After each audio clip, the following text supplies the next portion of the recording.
Hey UMD, I have reading lesson number 4 for you here today, and we are going to continue reading The Stars Beneath Our Feet. Remember, you can follow along in the book if you have one. I know Jasmine always does this. A lot of you got the book at a reading fair at school recently. You can just read straight on the video when I put the slides up, or I always give the link to these slides that you can open right up on your phone or your computer and actually read from the presentation that I'm using on my screen. Also, those links are always at the top of the assignments and also at the bottom of the YouTube channel in the comment section. Remember, answer the questions in your head when I pause. If you're reading with someone online, like doing partner work, like Taija and Kishan have been doing so well, you can talk to each other right then when you pause the video. Or maybe your mom is listening with you, or your little cousin. Turn and talk to someone and tell them what you're thinking when I stop. And then finally, make sure you're really visualizing and make it a mind movie in your mind. We're going to read chapters 16 and 17 today. Everything that happens is in the setting of after school. Lolly, Mr. Ali, and Big Rose are the main characters in these chapters. And then O for Oops, There's a Problem. We're going to ask ourselves really two big questions. Does Lolly need to forget about Jermaine? Do you guys think Lolly needs to forget about Jermaine? We're going to deal with that problem. What do you do when someone leaves your life or passes away? Should you try to forget them? Should you try to remember them? It's really hard. And then, is anyone else allowed to build downstairs in the room with Lolly? Do you think he should allow anyone else down there to build with him? We're going to answer those two questions today as we read. We're going to try to start answering them at least. And what happens by the end of chapter 17 is kind of crazy. So make sure you're really paying close attention and you stick with the video and the chapters. All right. So before we get started into chapter 16, I was thinking this week, Miss Salute, why are you reading this book? It's long, and we'll probably have to keep reading it throughout the summer to find out what happens by the end. It's also kind of sad, and we're in a sad time right now, not being able to go to school and with coronavirus all around. I keep asking myself, why am I reading this difficult book with my students? Should I read just a happier, funny book with them? And it made me really ask this big question. Why do we do difficult things on purpose?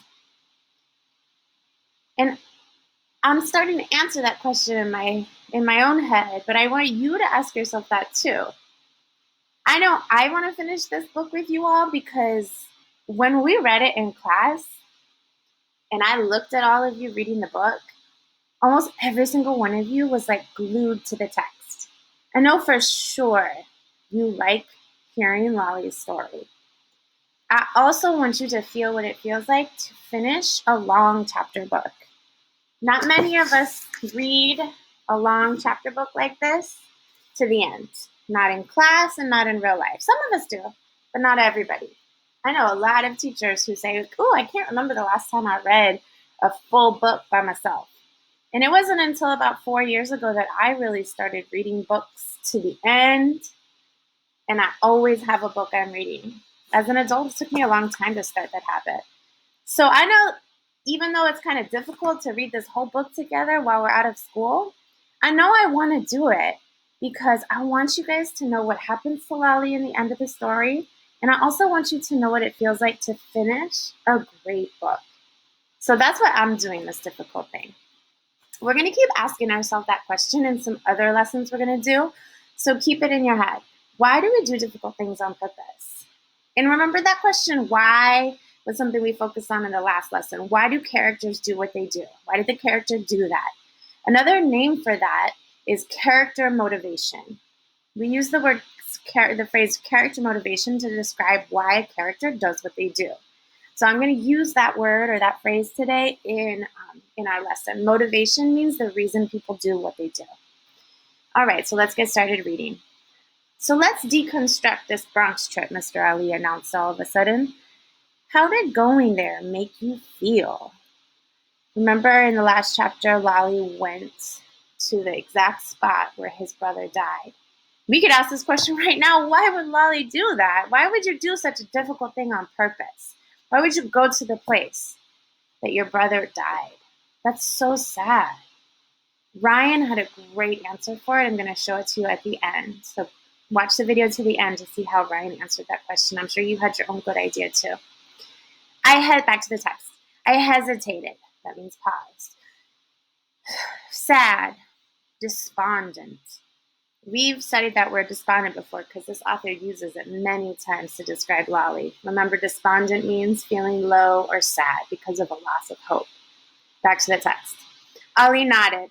It was very brave of you to go there, knowing how it might affect you. I almost expected to see Jermaine standing there in front of Block, I said. Remember, Block was the name of the club? And him telling me in Vega it was all a big joke. I still can't believe he's really gone. It's crazy. I shook my head. Did you all get rid of Jermaine's bed? It's still there. We don't talk about it. I played with one of my shoestrings, twisting it around my little finger.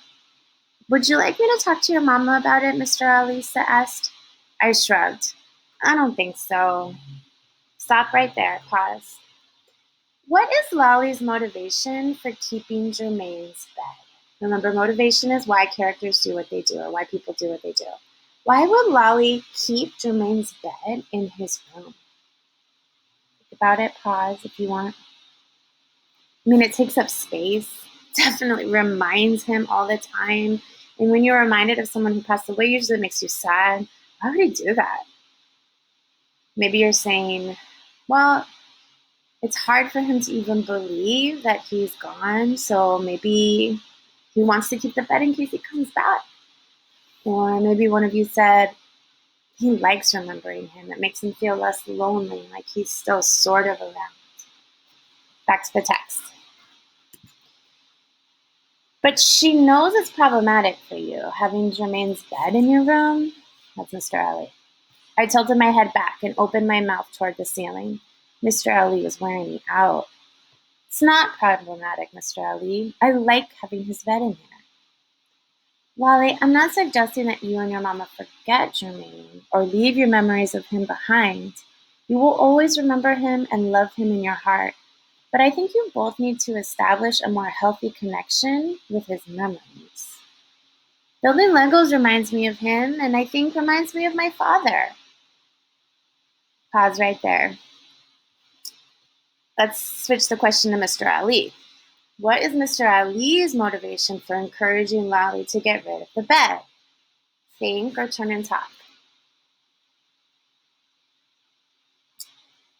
I could imagine Cynthia saying, well, Mr. Ali just wants to help him, and he probably says, get the bed out of there because it's making you sad.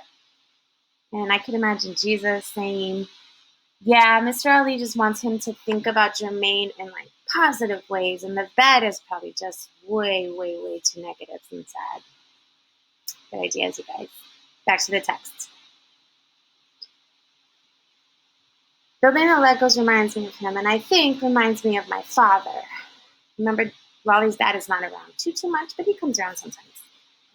Your dad's still alive, Ali said. Like, I didn't know that. Yeah, but I had told Ali that Daddy never came around much. Always working, clowning with his girlfriends. I was starting to think that building Legos makes me feel like he's still around, still together with my mother. Takes me to that spot a long time ago, when I was little, playing with my Legos in the living room with Daddy and Ma watching over me. Ali squinted. Makes sense. I feel like Jermaine's there too when I'm building. Hold on to those good memories, Mr. Ali said. Especially those good memories of your brother, Lolly. But you've got to move ahead. Your life is young. Move ahead, brother. If I do move ahead, how am I supposed to remember Jermaine? Ali thought on this for a minute. There are ways. Maybe a special possession of his that you can frame and hang on the wall to remember. Or keep a journal of some of his favorite quotes, things he used to say. Understand? I think so, I said. Separate the bad emotions from the good memories. Ooh, that's a really good piece of advice. Separate the bad emotions from the good memories. I thought about those thugs at the old barber shop and how they changed Jermaine. It was hard for me to remember him without including that shop, like it was tied to him. Ali smiled at me crooked, then gave me a corny high five. He glanced at his phone. It's snack time. I'm hungry. Me too. Let's take a break. Oh, go back to that last little short paragraph about the barbershop. What new evidence do we have about Jermaine's death here? Are you connecting things? Yep. I bet you're thinking, oh, that's right, the barbershop. Jermaine started working there before he died. Who wanted to work there too with him, everybody? Yes, Lolly. Do you remember what they got into about the barbershop? Yes, that huge fight. Huh. Are you thinking what I'm thinking? Do you think the barbershop is somehow connected to how Jermaine died? Are you collecting new evidence? Good job. Keep that in your brain. Seems like they have something to do with each other. Chapter 17. The alien world of Harmony was cruising along nicely. Remember, Lolly's whole Lego community or Lego town is called Harmony. The house in the middle is the castle called Monicrum. And in his brain, he's imagining it's like space aliens living there. The rest of the after-school kids had finally found out about it. Some way, Sunny had got Miss Jen to confess. I think she tricked our teacher into it. Maybe that girl would grow up to be a master investigator, at least a cop. Today, I had done my homework early again, and now was adding on another new, another new, piece to the building. Let's get rid of that. Come on now. Oops, I'm sorry. Another new Harmony building. This one created from only red rectangle Legos. This new house was let me get it a little bit bigger for you. My bad, you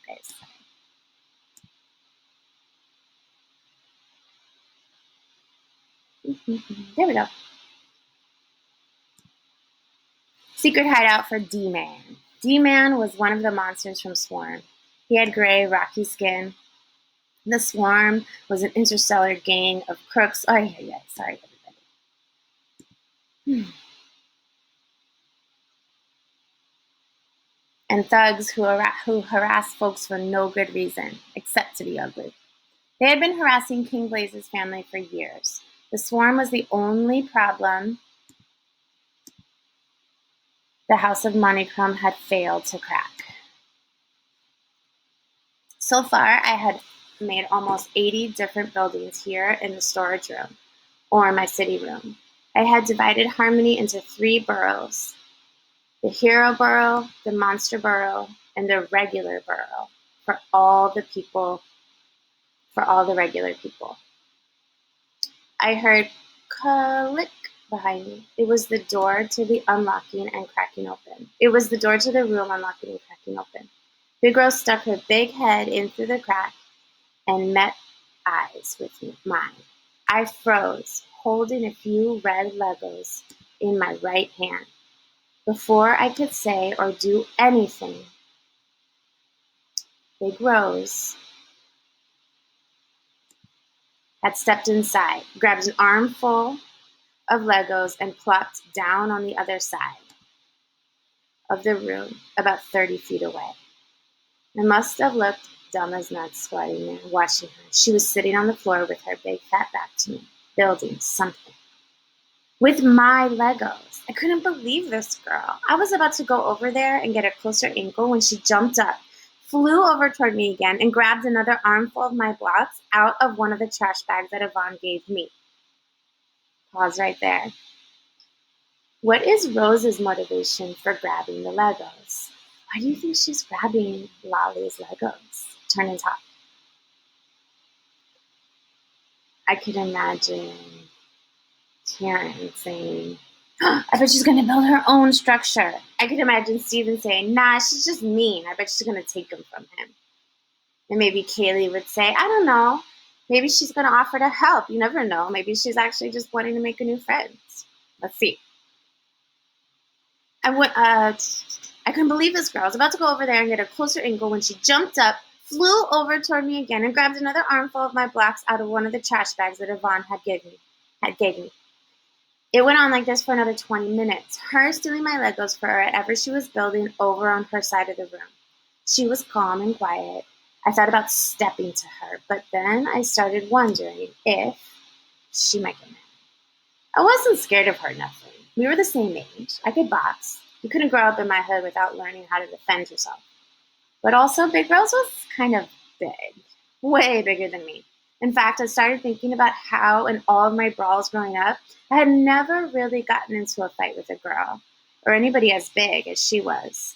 So I wasn't scared, but I thought maybe I should think about the situation a little more before walking up on her. The door clicked again. Mr. Ali stuck his head in. His face looked worried. But then, after she saw what was going on, she smirked at me. Smirk is kind of like a sassy with a smile. You all cool? He asked me in Big Head. Who's Big Head? Good, Big Rose. She, of course, didn't say nothing. I shouted across the room to Mr. Ali. You let her in? That cool with you? He asked. I didn't want to say what I was really thinking, so I just said, yeah, it's cool. He started to close the door. She's building with my blocks, I told him. I was starting to feel kind of panicky. I see, Mr. Ali said back to me. Very excellent, troop. Stick to it. And that was that. This is how Big Rose invaded Harmony. It couldn't really gripe about it to Ali much. Yeah, they were all my Legos that Yvonne had brought me, but that room didn't really belong to me. It wasn't like Big Rose had broken into my bedroom and just started taking over. Ali had let her in. One more motivation question right here. What might be Mr. Ali's motivation for letting her in? Why would he have done that? Turn and talk or think in your head. Why would Mr. Ali have let her in? I can imagine Makai saying, well, maybe Mr. Ali wants them to be friends. Or maybe Xavier would say, maybe he feels bad for Big Rose that she doesn't have anybody to get along with, so he just wants to let her have a spot too. Could be. Maybe Imajay would say, like, oh, maybe like she's dealing with something really hard as Lolly is. That's why she doesn't have friends. So maybe he wants them to connect over something difficult. Let's see. The Monochrons had been invaded by one of the swarm monsters, and I didn't like it. He's kind of connecting his story to what's happening with Big Rose. All right, setting change. Remember, that's what those 3 stars means. The days at after school were kind of tense. I see, so we've gone a little in the future. This has been happening for days. Every day I would finish my homework like usual. Big Rose would read her tiny books, and then both of us would wind up building cities in the storage room.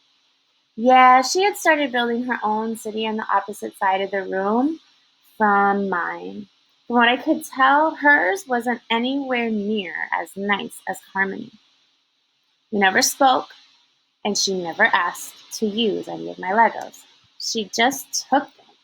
Every now and then, Mr. Ali or Miss Jenna or Sunny or Vega would peek their heads inside to check the progress. All of this time, she wasn't saying nothing or even looking at me. All she did was build, and that's all I did. Build. Except now I was feeling different about it. Building Legos wasn't calming me or making me remember good times. I even started having trouble making up new space stories. Uh-oh. Something's changed. Like I said, everything felt hijacked. We talked about that word in a chapter a little while ago. Hijacked. Remember, it means something taken by force without permission. You could say the coronavirus hijacked the rest of our school year. The coronavirus took away the rest of our school year. Maybe if she had just asked first, maybe if she had at least once brought in some of her own Legos, I wouldn't have minded as much. Maybe if she had just asked first or tried to act thankful. How have Lolly's feelings changed? What does the text say right there? Good. It's not calming him anymore. I hope you use that evidence from the text. Is he remembering stuff he used to? Nope.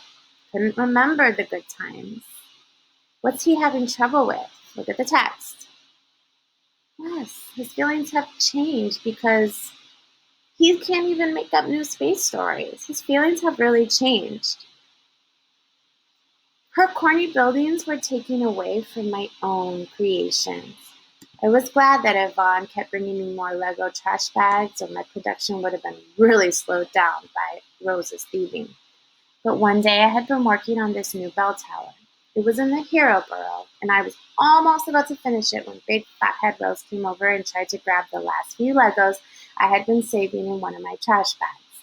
I saw this and ran over and grabbed the other side of the trash bag. And the two of us were standing there, both grabbing onto one old trash bag with the last few Legos inside. She would yank the bag toward her, trying to pull it away from me. I would yank that just as drastic. The whole time, Big Rose was standing there, staring down into the bag, drooling over those final few Legos, I guess. I pulled the bag back toward me, this time real forceful, and she finally jerked her head up and stared at me, real nasty, like she expected me to back down. I hope you're really seeing this right now.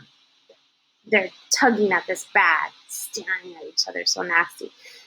I didn't. I glared back at her. We stood there, eyeball to eyeball. I loaded into my stare all the evilness, all the viciousness I had felt since that night on Halloween. That rock that had been living inside my chest boiled so hot it melted and shot at her like lasers out of my eye sockets. Yikes!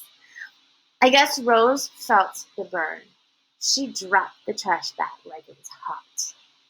I watched her sit down with her back against the wall near her little city. Her face was tight. Her eyes had got red. Her chest was pumping. She stuck her head between her legs and stayed just like that. Whoa, her head between her legs. What feeling is she showing there? Just the two of us in that big room that felt so too small. I had felt like a champ after staring her down. Now I didn't feel as big as all that.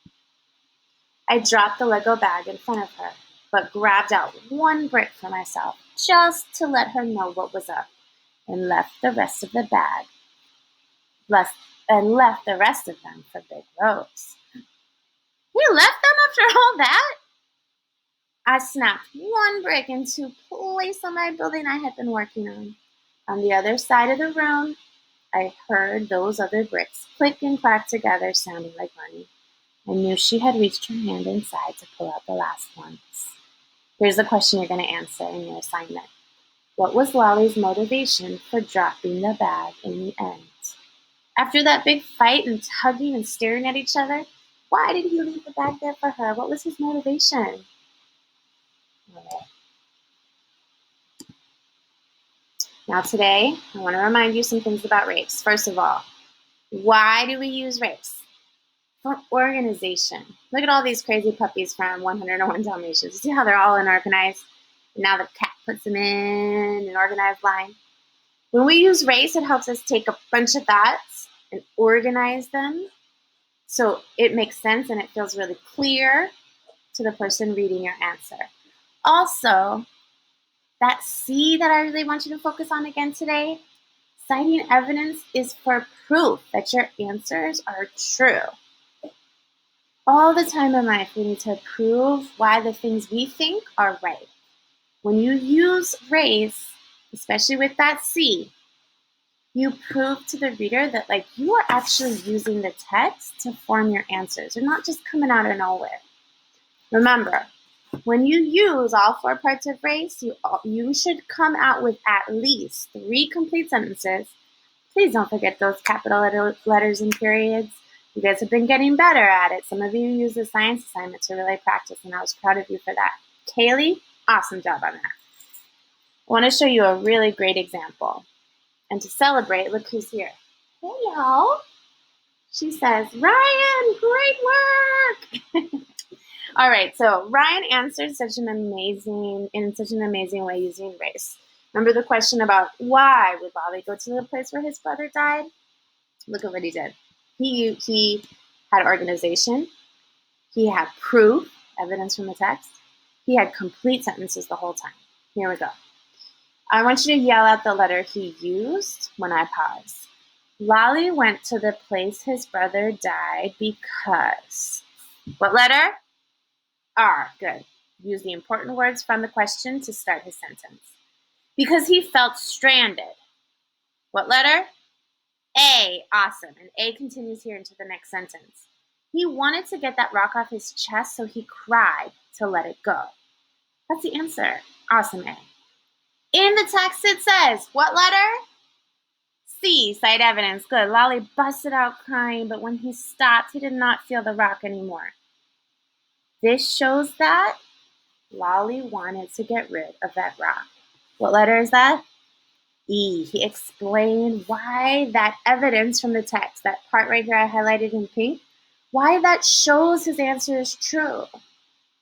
Crying at the place where Jermaine died got rid of the rock, at least for a little bit. That horrible feeling he had inside, it was let go when he cried for a little bit. Ryan, awesome job here. So everybody, today when you go to assignment number 4, you're going to do the same thing. You're going to answer the question, what was Lolly's motivation for dropping the bag of Legos in the end? But just use R and A at first. We're going to build it up together. Then C, pick a line from the text that proves your answer to number 1 was right. Last but not least, put it all together. Race at least 3 complete sentences, if not more. Follow the directions. Write your answer. All right, everybody, I can't wait to read your answers and keep reading this book with you. I love you, and I hope that you feel like you're growing and learning in this difficult time. Bye.